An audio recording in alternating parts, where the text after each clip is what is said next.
बता रही थी कि ये जो क्रिएट किया गया था ना, ये सारा किस बेस पे किए गए थे? ये एडमिनिस्ट्रेटिव बेस पर किए गए थे, क्योंकि इसमें मुसलमानों की आबादी क्या थी? ज्यादा थी। फिर लॉर्ड कुर्जन ने क्या किया? लॉर्ड कुर्जन ने पार्टीशन ऑफ बंगाल करवा दी, ठीक है, बंगाल की तकसीम करवा दी इसने 1905 में। पेपर में ये भी कह दें कि आपके पास एक टॉपिक है पार्टीशन ऑफ बंगाल। अब पार्टीशन ऑफ बंगाल किसने करवाई? लॉर्ड कुर्जन ने करवाई। कब हुई? 1905 में हुई। ठीक है। इसके अकॉर्डिंग जो बंगाल है वो दो हिस्सों में तकसीम हो गया। एक ईस्ट बंगाल और वेस्ट बंगाल। ठीक है, ईस्ट बंगाल और वेस्ट बंगाल। ईस्ट बंगाल और वेस्ट बंगाल। ठीक है, अब इसमें क्या हुआ कि ईस्ट बंगाल का कैपिटल क्या था? ढाका था। ठीक है। और वेस्ट बंगाल का क्या था? कलकत्ता था।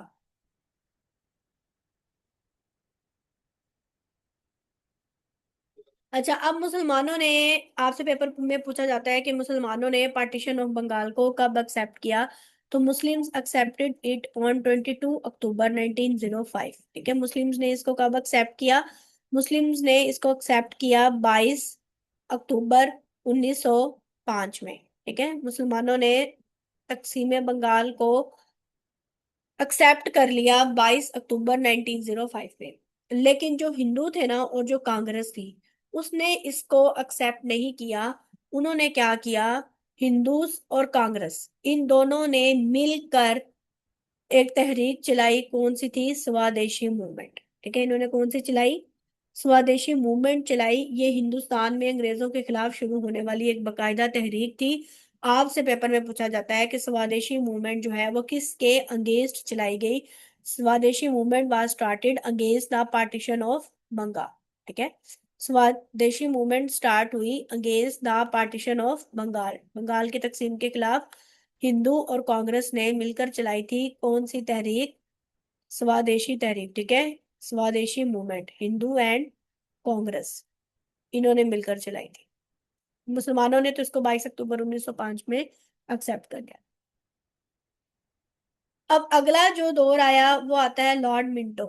ठीक है, अगला जो वायसराय है वो है लॉर्ड मिंटो है। अब यहाँ पे ना, अच्छा, 1901 में क्या हुआ था? ब्रिटिश का ताज भी तब्दील हो गया था। क्वीन विक्टोरिया जो 1833 से जो है हुकूमत करती आ रही थी, उसकी डेथ हो गई 22 जनवरी 1901 में। इसके रिजल्ट में उसका जो बेटा था ना, Albert Edward, prince of Wales, वो फिर आया। ठीक है, एज किंग एडवर्ड 7। ये भी आपने याद रखा है कि क्वीन विक्टोरिया जो थी उसकी 22 जनवरी 1901 में डेथ हो गई। उसके बाद उसका सन आया एल्बर्ट एडवर्ड। ठीक है, एज अ किंग एडवर्ड 7।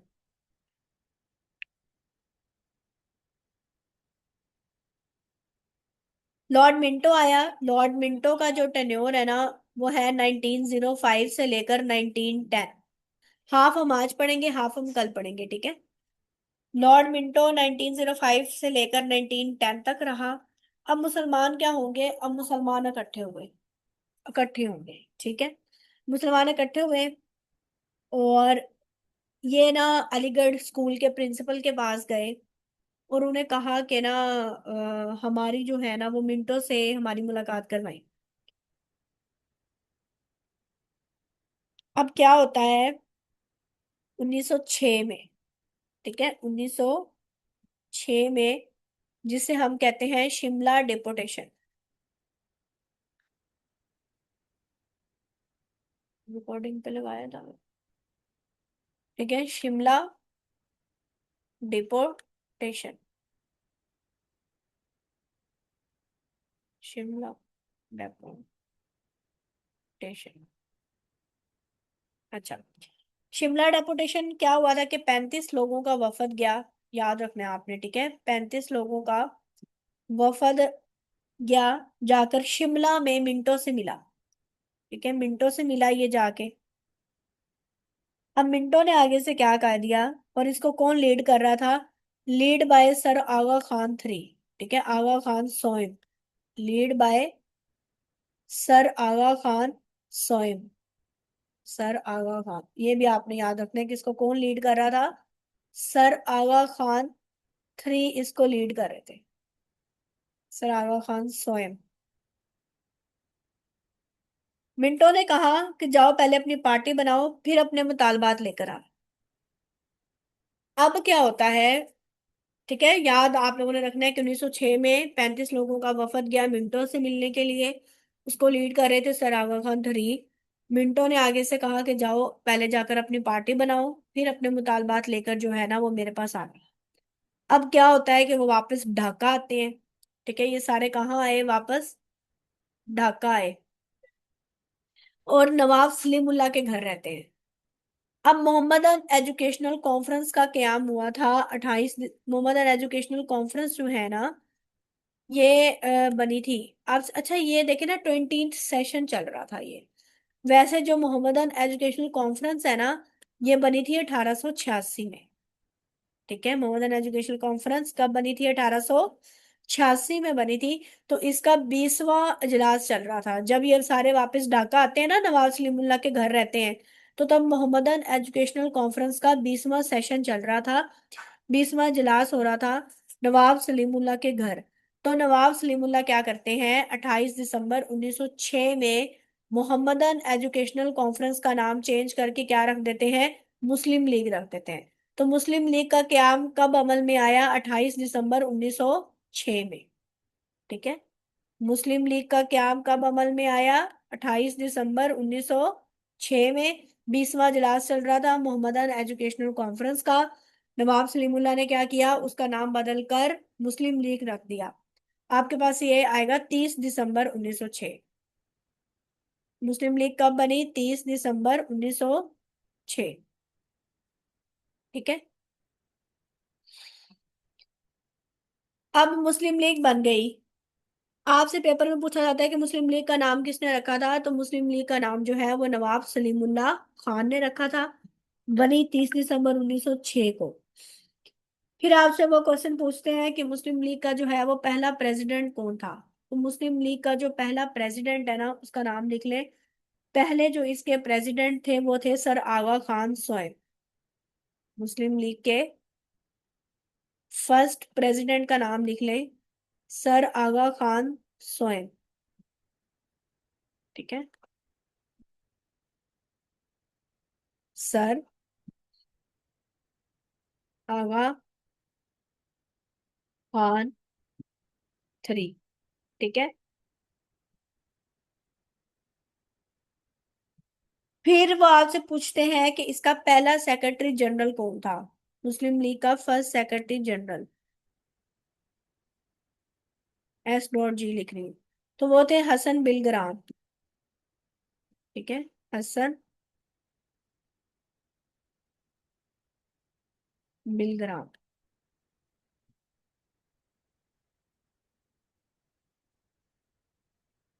फिर वो आपसे पूछते पूछते हैं कि मुस्लिम लीग का जो कॉन्स्टिट्यूशन था वो किसने लिखा। तो मुस्लिम लीग का जो कॉन्स्टिट्यूशन है, मुस्लिम लीग का कॉन्स्टिट्यूशन मौलाना मोहम्मद अली जौहर ने लिखा था अपनी ग्रीन बुक में। मुस्लिम लीग का कॉन्स्टिट्यूशन किसने लिखा, मौलाना मोहम्मद अली जौहर ने अपनी ग्रीन बुक में। ठीक है, मौलाना मोहम्मद अली जौहर ने अपनी ग्रीन बुक में।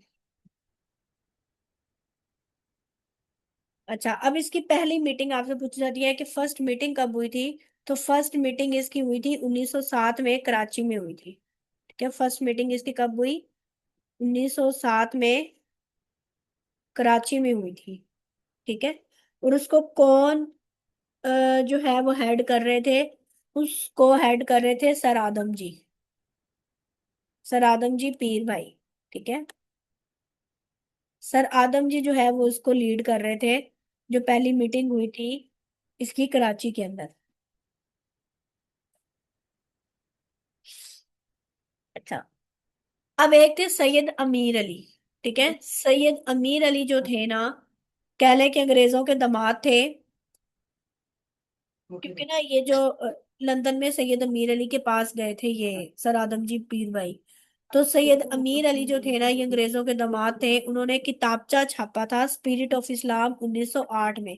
पेपर में पूछा जाता है कि स्पिरिट ऑफ इस्लाम किसने राइट किया था, तो सैयद अमीर अली ने राइट किया था। ये किताबचा था 1908 में, सैयद अमीर अली ने। ठीक है। और क्या था उसका नाम? स्पिरिट ऑफ इस्लाम। ये बड़ा इंपॉर्टेंट क्वेश्चन है, काफी दफा पेपर में पूछा गया है। Spirit of Islam is a book written by Syed Ameer Ali इन 1908। अच्छा, जो थी ना नेशनल मोहम्मदन एसोसिएशन, ये भी सैयद अमीर अली की जो थी वो तंजीम थी। नेशनल मोहम्मदन एसोसिएशन लिख ले, नेशनल मोहम्मदन एसोसिएशन, ये भी सैयद अमीर अली की तंजीम थी। ये तंजीम जो थी ना, वो बाद में मुस्लिम लीग के अंदर जो है वो अब्जॉर्ब हो गई थी, उसको मुस्लिम लीग के अंदर ही जम कर दिया गया था। नेक्स्ट जो इंपॉर्टेंट इवेंट है वो है आपके पास Minto Morley reforms. Minto Morley reforms कब पास हुई? 1909 के अंदर। अच्छा, अब देखें मिंटो क्या था। मिंटो तो आपको पता है कि उस टाइम का क्या था, वॉसराय था। मिंटो क्या था उस टाइम का? वॉसराय था। और मोरले कौन था? मोरले जो था वो उस time secretary of state of India था। ये देखिए लिखा हुआ है ना, secretary of state of India. कौन था? मोरले था। ठीक है, जोहन मोरले। मिंटो इसके अंदर था। तो इस रिफॉर्म्स में मुसलमानों का क्या माना गया था?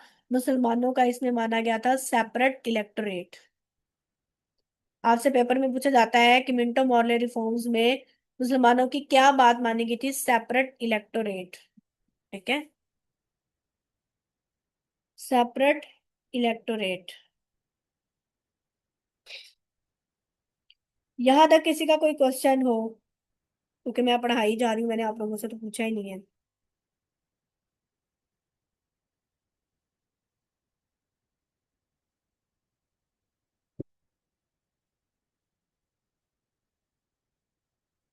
यहां तक किसी का कोई क्वेश्चन है?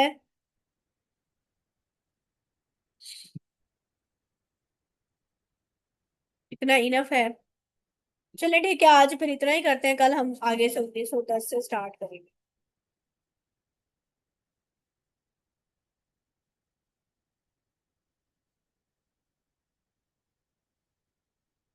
अब हम लोगों ने आज इस्लामियत भी पढ़नी है।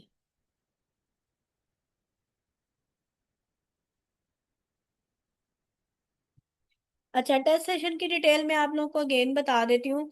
टेस्ट सेशन की डिटेल हमारी इस तरह